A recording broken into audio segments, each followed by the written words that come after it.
Tape 2, Side B. Right, the second side. Okay. All right, that's it. The accident. Dad's accident with Albert in the truck. Dad got seriously injured. He got, a fractured neck? Yeah, a fractured neck. And he wore a collar. And he had this severe scar down the center of his forehead. They couldn't get it clean. Where they took a cup of glass out of his head. Ooh. And all the cinders. And they couldn't get all of the plaques. They couldn't get it cleaned. It was embedded, so that's why his scar was so prominent. Okay, now you said it's because his head went down. He was buried in the cinders at the side of the road. Oh. Okay. Okay, well, let's go on. Well, I don't know what next. Where do we go? Okay, that was when I was 4 years old. Go back to the sheets. What job did he have after that? Was he with Sinclair?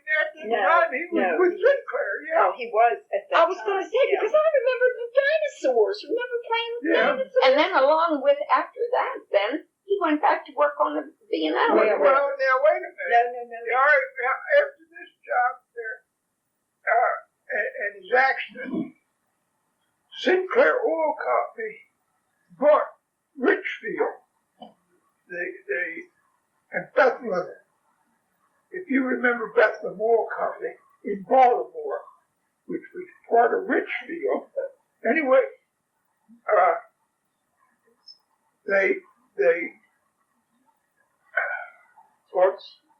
Sinclair bought Richfield out. And the agreement with Bethlehem and Baltimore was that none of their employees would be let go. Consequently, when the two companies merged, they had a surplus of employees, and Dad was a Sinclair man. He had no contract to work, so they let him go. Now, Dad he went into selling stock. Yeah. What kind of stock? Investment stocks. And he went back around to these people that he sold the book of life to, selling securities. And there was one of the partners in this stock brokerage was a classmate of his named Ralph. R-O-D-E, I call it Ralph. And I forget who the other person was. But anyway, they were pushing a stock for toys. And these toys were paper mache dolls and horses and animals like that. And this senior partner was pushing. Now, unbeknownst to anybody, this guy, all the stocks they would sell, different stocks, this broker put it into this toy outfit. And I don't know for how long they were doing that. Anyway, when the federal investigators came around, the federal auditors came around and audited the books, they discovered it. And I don't know how many thousands of dollars it was involved with that. Alice Burley she had 2,500, and he run this 2,500 up to 40,000 investments, but it wasn't there. And when they found this discrepancy, the senior partner committed suicide, and all those stocks were dead, useless, and of course that soured Dad all up Carroll County. It was pathetic. He couldn't look anybody in the eye. Oh, yeah. And it really wasn't his fault. He didn't know nothing about it. Mr. Alexander down there at the mill gave him all his life savings. And anyway, that happened while I was in college. And Alice Burley wrote me a letter. It was very derogatory of Dad. In fact, it was laudable, but I swore the damn thing up. And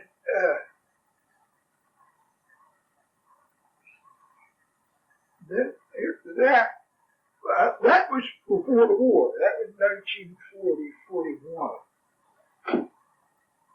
And then he got into Guardian service. In 42. Well, he was selling Guardian service even when he was selling these stocks. Well, how did he get in Guardian service? I don't know how he got Guardian service. It was probably through a promotional ad. But he was pretty damn good Guardian service. Well, I can meet people today that bought Guardian service. I met a gal over there in Greece that was my neighbor downstairs from Dundalk, and she said she had Guardian service, and I said, what? And so we got into this discussion about the Guardian service, and I said my father used to sell it down there in Dundalk, and she said he probably sold it to me. Well, what a small world. Let me tell this little instance. Dad, in order to be the top salesman of the month, signed up Danton and I to buy a set of Guardian service for $100. Yeah, He did at the same time. How much you pay? At the same time, he did the same for Muriel. Well, of course, they were struggling along too and counting money. But Dad had tried to sell Danton, and Danton resists salesmen. And when he says no, you don't talk him into it. There's no wavering. Well, the Guardian service set arrived. Dan would not even open it. Dad had to take it back and sell it again. I wish many a time I had that, but this was like his father. He was very tight with money, and he really had to be sold on something to do that. Well, that happened to us over in Hawaii. That was sent to us, and Dick said, "What are we doing with this?" And we couldn't send it back. $130 worth of Guardian service. Oh no, it wasn't. It was cost far more than that. Well, I remember the $130. This was a special sale or something, a promotion that he was At the time, we were paying $100 a month for an apartment. $100 a month for a car that I bought when I graduated, and we were only collecting $350 a month. And this damn thing showed up that we didn't want in the first place. With the new baby and what? one on the way. And that sort of put the crimps in things for a while. And we didn't have much furniture. We sat in the apartment a clock and a half from Waikiki Beach when the premiere opening of From Here to Eternity was shown at Waikiki Beach. We couldn't afford to go to the damn movies. Yeah, that's right. Yeah, because it's the Guardian service now. All right, now you can say that, but I'll tell you, it may be my fault. When I got married, we didn't have anything. You know, we lived in this one room apartment, but I said, Bob, I can't cook without Guardian service. I have to have Guardian service. So we bought the whole set of Guardian service. So Dad may have assumed that Emily had to have Guardian service too. And a good wedding present. Only you had to pay. But mine wasn't a wedding present. I bought it. Yeah, it's like, that's a good wedding present, but you had to pay for it. Well, I paid for it. So anyway, it may have been my fault because I could not cook. But anyway, he sold Guardian service up. Oh, when I was in service down at Jacksonville, and I was in the maintenance department. They had a locomotive on the base, and they were looking for another engineer. They had one and looking for a second. And I told Dad that they was opening there for an engineer. And so, now whether he put in for it or not, I never saw it. I didn't know anything about personnel either. But the next thing I know, now this was 42. And Bino was getting short of engineers due to the war. And how he found out about it, I don't know. But anyway, he went and made an application for Bino and the Bino Hardy. Now, he was the first engineer that the Bino ever hired. all the engineers came up through the chain. But he was the first one they ever hired, and they gave him credit for the time he spent on the Nippon end, and previously no time. They did give him credit for the Canadian National, Canadian Pacific, and it wasn't until he retired that he got anchored. And somebody, I guess it was mailbox, they wrote a letter to the Railroad Retirement Board stating that the service he had in Canada under this assumed name. And they did give him credit for that too, on his retirement. Well, somehow or another, something's not making exact in here because he worked as a night warden or something Up for at the the YMCA. YMCA. Now, when did he did that when That I was was in high school? Yeah, Charles was in high school, yeah. Well, I was too. Yeah. I mean, I was in high school. Oh, no. Because I remember I had to put down the And test. Charles never came home. And now that was, well, I may have been a little bit younger than high school, but I know that was what he did. So was that went from school. before the railroad then? Yeah. All right. So between the Guardian Service then and the railroad, he did this night watchman at the YMCA. And then I know when I was in high school, as a junior and senior, when I could drive, that I used to go pick up Dad at Camden Station and drive him home. I remember it was 11 o'clock at night, and I may have taken him to work, and I was scared, and I locked all the doors. Well, I went with you. Well, you may have Was some that time. the time that we were going right near, well, before you get to West Point, where the black community was? A cat ran across the road, Mark ran over it, and oh my God, I thought she was going to have a breakdown. She ran over a cat and killed it. That was horrible.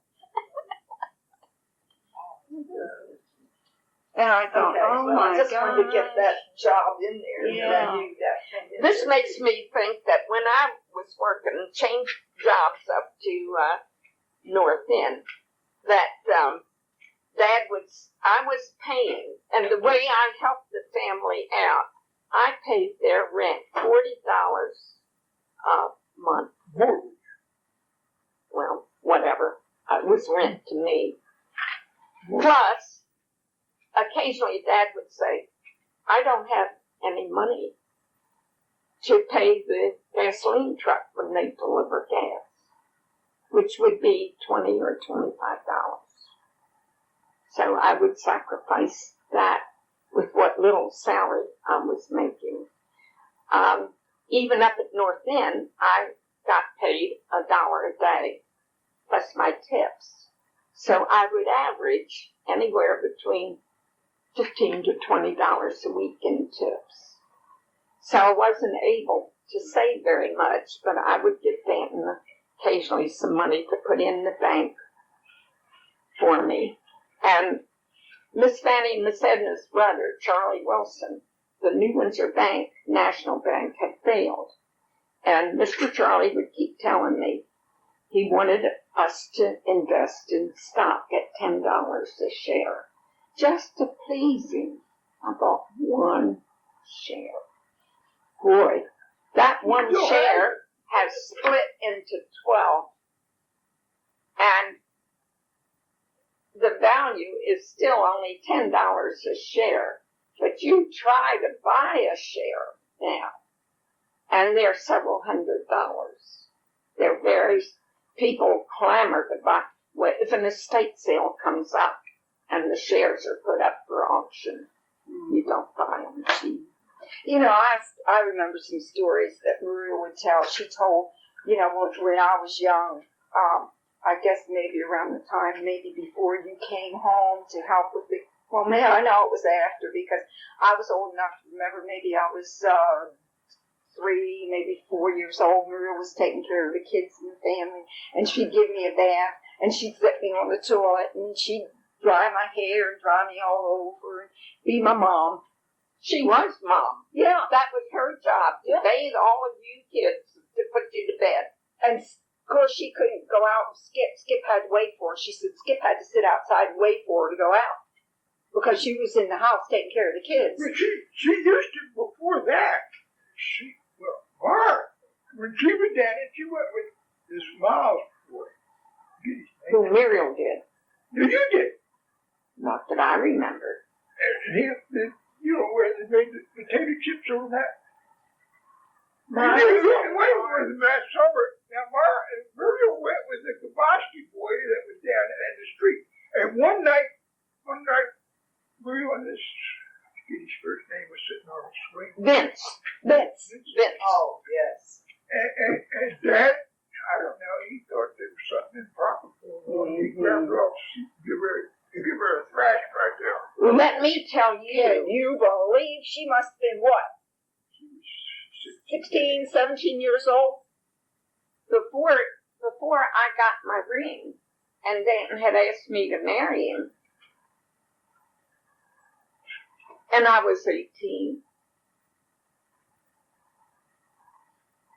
Danton had come down, like he always did on the weekends. This was Sunday night. And when I got out of the car, we kissed. Dad was watching. When I walked in that door, and you let him kiss you, boy, I broke down in tears, and I went to bed, and I sobbed. Poor mother felt so sorry for me. When was this? She mixed up a hot toddy. She was 16 years old. Mother used to do that for me. 18. No, 18. 18? Listen. Oh, yes. Oh, yes. That was before Charles was born, before we went to the farm. This is after we were in Baltimore. We were growing up. Yeah. And but always the oldest in the family have to set an example for the younger. And they don't get away with things like the younger ones can.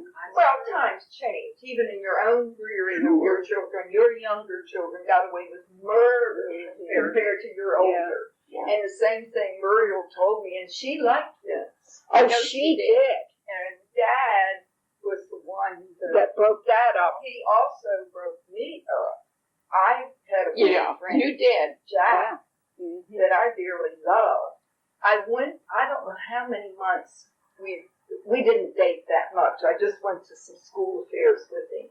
And he would bring me home, and I would say good night. Well, finally, after about 6 months, I decided I'd go ahead and let him kiss me good night.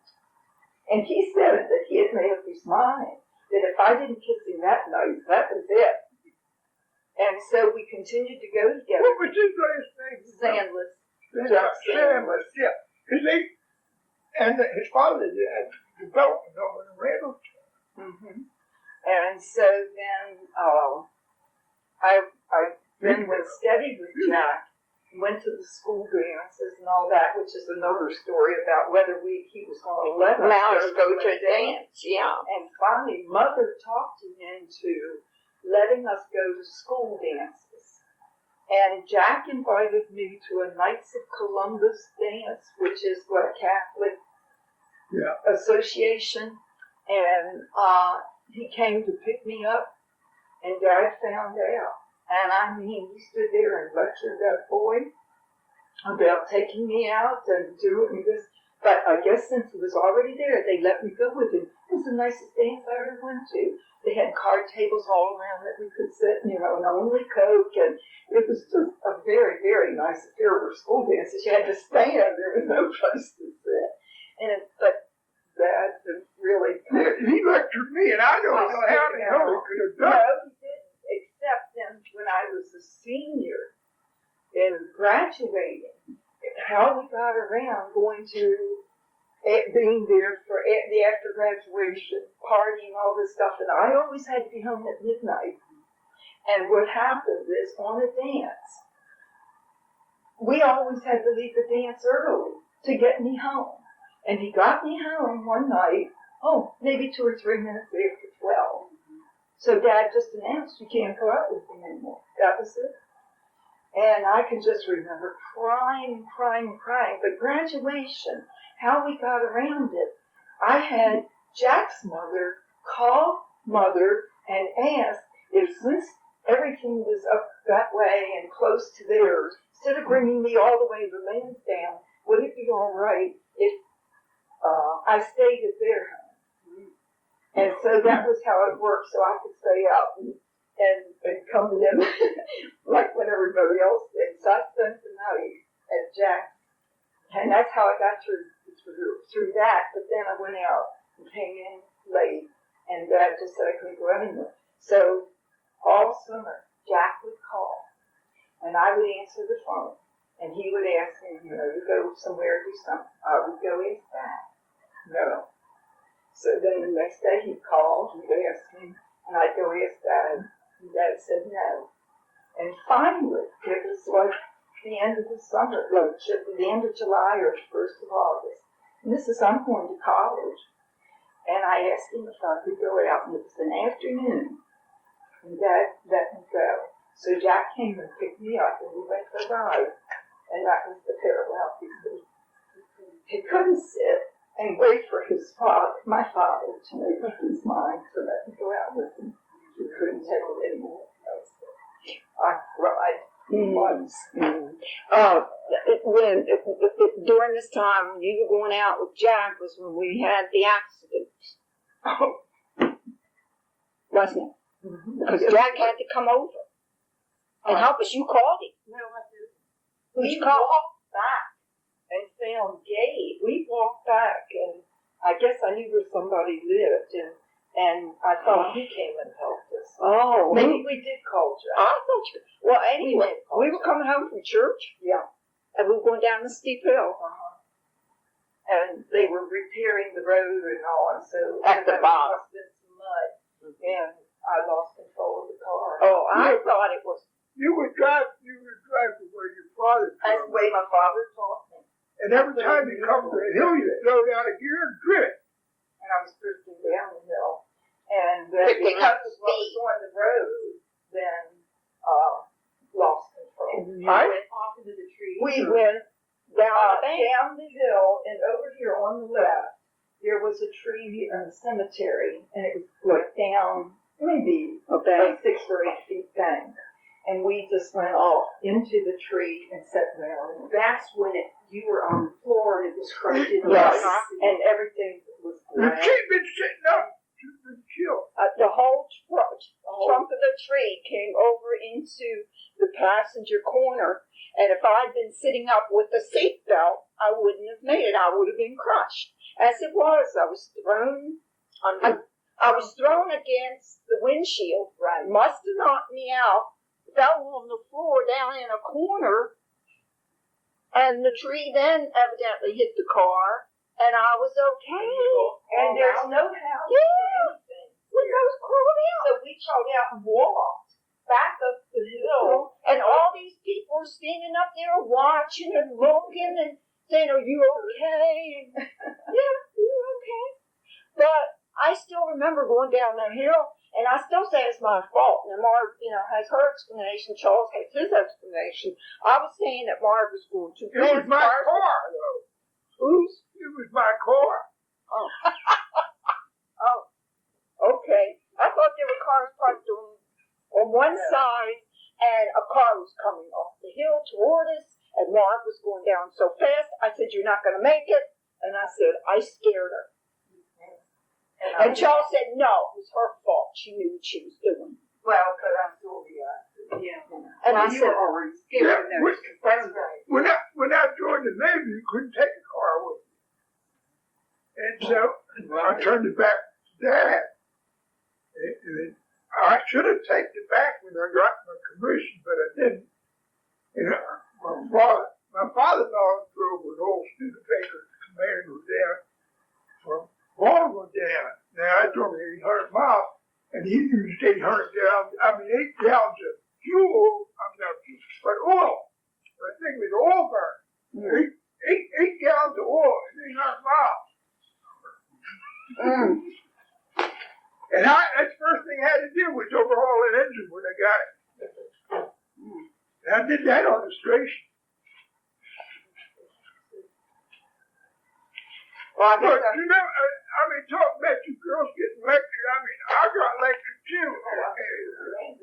And years later, I said, how the hell could he lecture me like that? I said, knowing what he did. Why don't you take a break for a while? Well- we would shut it off. well, I can't know where we stopped. Well, we stopped with Dad and his work and Right the here. railroad.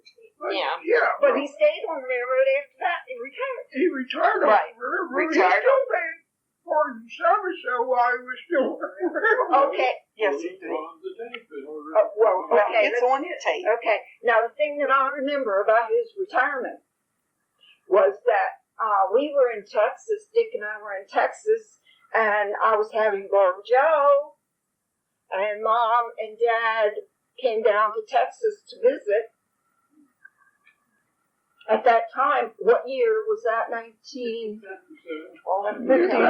1957, and Mother was so upset because Dad retired, and he didn't tell her.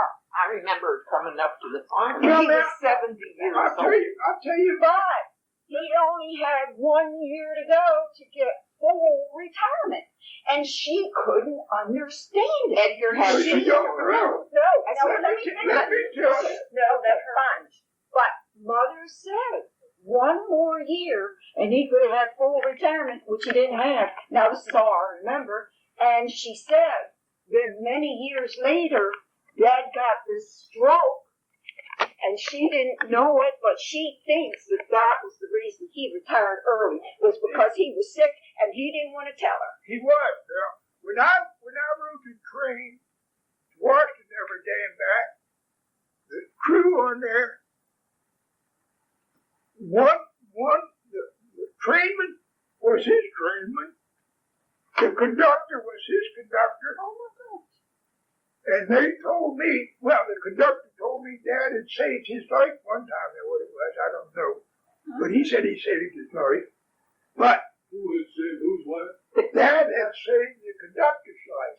Dad's conductor.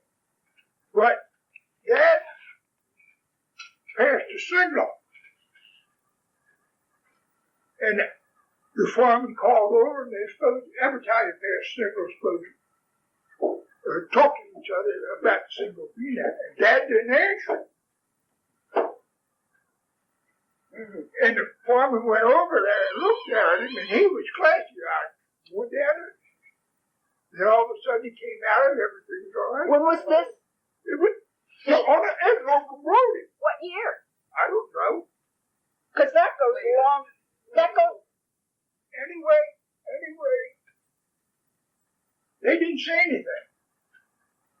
And it happened the second time. And they told him then, they said, well, you better go up and get a medical. And he did. And they told him he had to retire Because because of this heart condition. heart.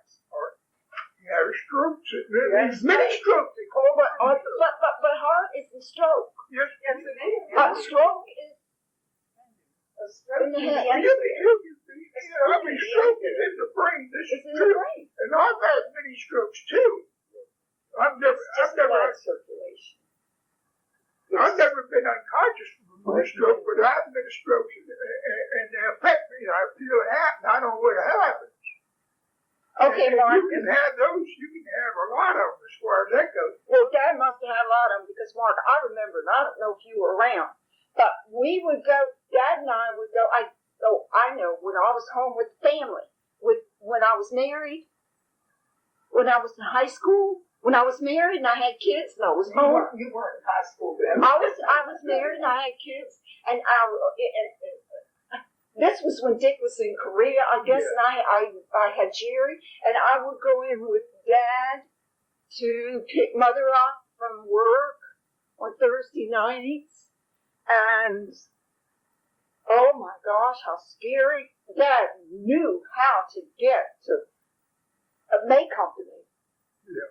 And Go down the alley and wait for it. go down the alley, but then when we went down the alley, he didn't turn. Oh my God, we're going to hit the wall. Right straight in front of us. He's not turning. And all of a sudden, the last minute he turned. This happened several times, and I talked to Mother, and she said, this has happened to him several times. He glassed out. And I said, oh, Mother, he shouldn't drive. That's scary. And evidently these happened to him continually. Well, the night he had the major one, I was in Alaska. Albert was sitting. They'd come over and visit us. Albert was with him. He was down there. And they went home, and Dad made an erratic movement. Mother asked him, said, you all right? He didn't answer. He was straightened out. And when he got home, he had a little bit of trouble getting out of the car. He couldn't talk. They got him in the house, and they tried to talk to him. He couldn't answer. They give him a pencil and paper. They said, what's his name? He couldn't do that. And that's when he lost use of his right arm. Left.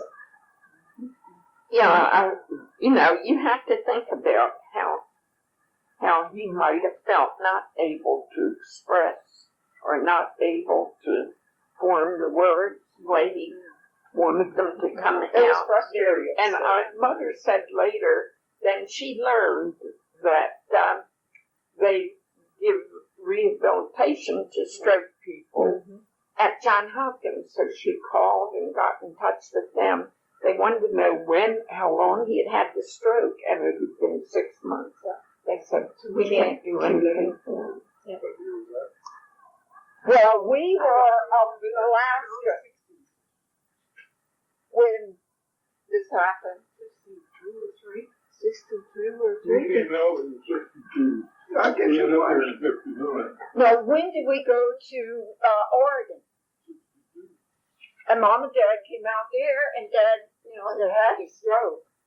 So that was 62. But now, I guess Mother, he never did tell Mother why he retired, but that was the reason he retired. He didn't tell Mother, and that's what made her, because he didn't want her to know, I guess, to worry. And when he lost his job with Sinclair, he didn't tell her. And he was hanging around the house, and he was depressed, She said, I know something's going on.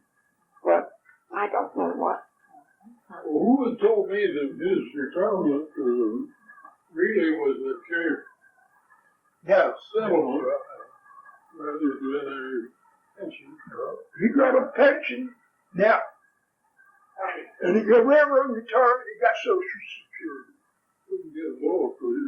Yes, he could. Oh, Because his Social Security was well, even before that, he was with the railroad. Yeah. And Social Security was his Social Security income was supplemental to the retirement. He was making both at the same time, which you can do. but then when he died, Mother had her choice. Now when he died, under the old rule, if the survivor spouse was eligible for Social Security, railroad retirement board. So she had to take her choice. Didn't have a choice. Oh, she didn't. She took. Because I went over to the railroad retirement board and asked about this. Now this law has been changed. You can get both now, but you couldn't at that time. Well, this is what concerned Melba, because she was drawing Social Security, but Oscar had been a railroader all his life. And he kept saying that she was going to be taken care of with her widow's pension. And she said that last week he was in the hospital or something. And he had written this, but hadn't signed it. So because his signature wasn't on it, and she couldn't drive. She didn't get her retirement. No. He was, I think he was a master sergeant. Warren Rawson, one of the two. Well, and Mother died 5 years later. Yes. Dad died in 69. No, 65. 65, and she died in 77. December. And then We had our first reunion in fall of 71. June of 60. It was in June of 65. Dad died because that was the year I got my master's degree, and I can just remember the tears coming when Mother said that this would be such a happy day for Dad that I had gotten my master's degree, and he was already dead. He had just died recently, and then Mother was December of 70. When we moved to Westville. And she died from a heart attack? Yeah. Massive heart attack. Tell me about that. Oh, that was interesting. I just told Emily that yesterday. What? About Mother when she died. She had just the been trip back. first. She had just been back from spending No, 6 week tour in Europe. And she went on that tour for $1,200. And she wrote a card to me while she was on the trip and said that she was getting tired. She was ready to be home, that it was too long. But when she got home, then I went to see her, and she showed me all the stuff that she had gotten. And she was going to give it to everyone for Christmas, but I didn't ask her who she was going to give what to. And so then she was telling me then I don't know if that was that time, but somehow or another, when she came home, maybe Louie told me this. When she came home, she didn't feel good. So she was talking to all of her friends, and she called them and asked them what was, they were sick or different things, and, well, what was wrong with you? And they would describe, and Mother said, well, I don't have that. She'd call another friend, and she would say what was wrong with her and her ailments, and Mother say, that I don't have that. And so finally in the afternoon, she was laying there, and the kids, Lloyd's children, came up. And so she said, will you go down and tell Lloyd I need to go to the doctor? So Lloyd took her to the doctor, and the doctor, you're having a heart attack. Oh, well, before that, she was saying that Lloyd called. Lloyd called. No. Mother called, and the doctor said, she said, well, I'll go. No. I mean, she went so much. Right. But the only thing was she was working at makeup. Right, that's what I was going to say. Now, what I And didn't she say. was working that night. Right. Well, wait a minute. Let me describe that because Mother told me that. She told me She too. told you too that she was working at the make company, and when it was time to go home, she just felt so tired. So she went down, and she went down to the first floor. She had to sit and rest a little bit.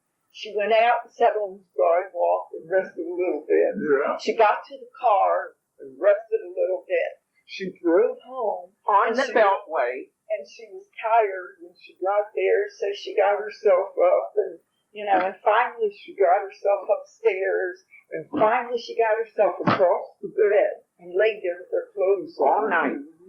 All night. And then the next day, she started calling her friends to find out what they had. So what? Wait a minute.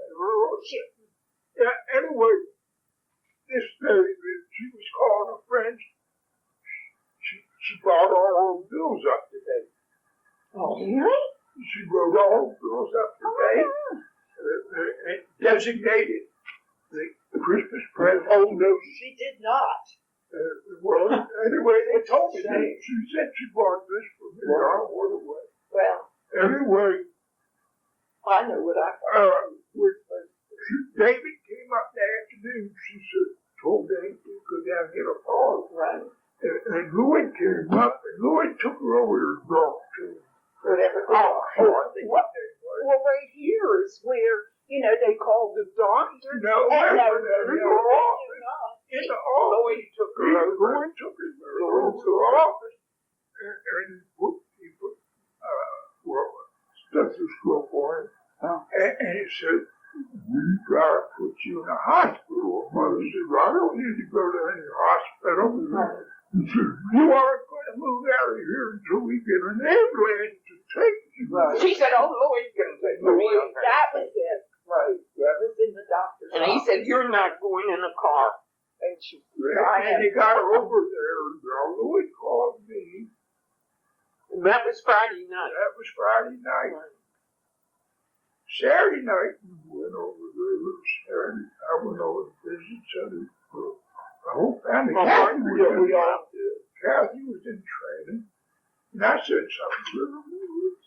This is the first time you've ever been in the hospital other than a childbirth. She said, that's right. And she kept complaining. I gotta have a film. I need a film. Kathy said, Grandma, don't even think about having one. And she's looking at the monitor. And monitor, the damn thing was in reverse. What was in reverse? The monitor stood peeking up that way. It was peeking down this way. The heart monitor. Yeah. And they had a pacemaker on it. But And as soon as we left, she called for a birthday. They put her on a birthday. So her heart stopped. So when we got over there, they had this monitor on. I mean, pacemaker. It wasn't directly straight line, but they said that the heart was working. So no one was there? No one was there? Now let Margaret tell her. On this. She went up. Margaret went up. When I went up to Mother's on Friday night, we went in to see her Saturday, and of course she was pretty sick and just in there and everything. Well, then Muriel and I went over Sunday to see her. And she was so good. She was talking. She was just as good as can be. And we said, oh, good. This is great. Yeah, everything's fine. Going to be all right. I said, well, I can go back to school because I'm still teaching. So I brought back to her. And then when I get home, when the phone rings and Mother's dead. It can't be that because Mother didn't die till the middle of the night. Oh, she did. I'm saying it wasn't any more than when I was We went down to see her Sunday evening. That's right. That's right. It was about So it was Monday. I got the call. Around and come back. I think it was about 10 o'clock. It wasn't long after we left the hospital. She was. I spent a half hour with her Sunday evening. So and she seemed very nice, and she was telling me all about her experiences. And then we get this call. Well, now you're saying Louis was with her?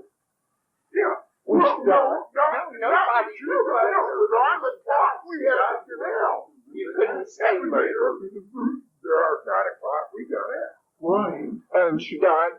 During the night. No. Well, But it was during the night. Before midnight. I think it's 7 o'clock. She went around a bit. Then Muriel said the doctors were so concerned with her case. And since this was a new, she was one of the first ones to go into that unit, the heart unit. Right. They wanted to know what we might have been able to do for her, so they asked to have an autopsy. Oh, And I will Muriel later on what the results of the autopsy was. There had been a whole burst between the article and the the septum. So the blood was just rushing back and forth here, and it wasn't going out through her body. So, and they couldn't have done anything about it. Well, that's different than a heart attack. I was going to say. You never hear step tubes. I heard she goes like, we heard it. Oh, no, she No, mother never struggled.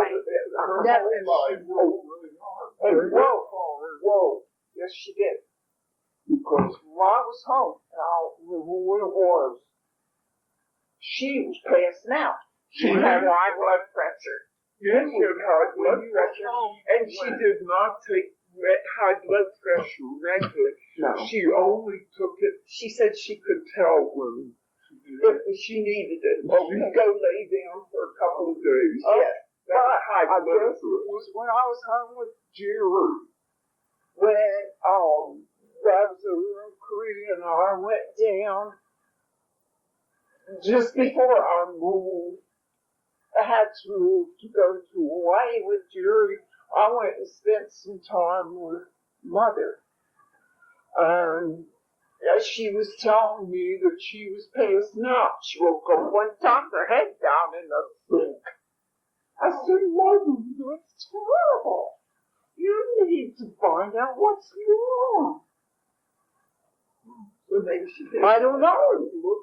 Well, it was high, then another thing, because I was experiencing high blood pressure, I said, Mother, don't you get headaches? Because I always got extreme headaches at the base of my head. And she said, no. So she never knew when it was high. Well, I probably heard it. Huh? I probably heard it. Well, we're all supposed We couldn't know the actual sound.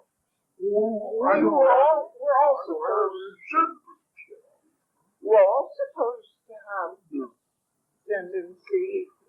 Well, someone said, didn't you say, Mara, that the grandparents, her parents, parents had that bird? Yeah, they had that problem. So we in this family, no good. They tell me their grandfather Shaw died in the yard at the wheel, the engineer, and in the engine. Just a month before I was born in January, and Ensor, he was really looking forward to see me, and died just before I was old. Muriel did the same thing. She was out in the yard, mowing, and she massive stroke, without doing and that was really interesting. Just got her track, but she had said she was ready. I'm all ready. I got everything all done. I don't need to be around anymore. Well, you know, you remember that? Did she say that? She said that. She had a kid from the inspiration. There was inspiration there before, but she couldn't have it for that year since she was grown. I'll take you back on that. That's right. Eddie came over and right. Yeah. Yeah, she went off there on the hottest day. We're having very hot days. But she couldn't wait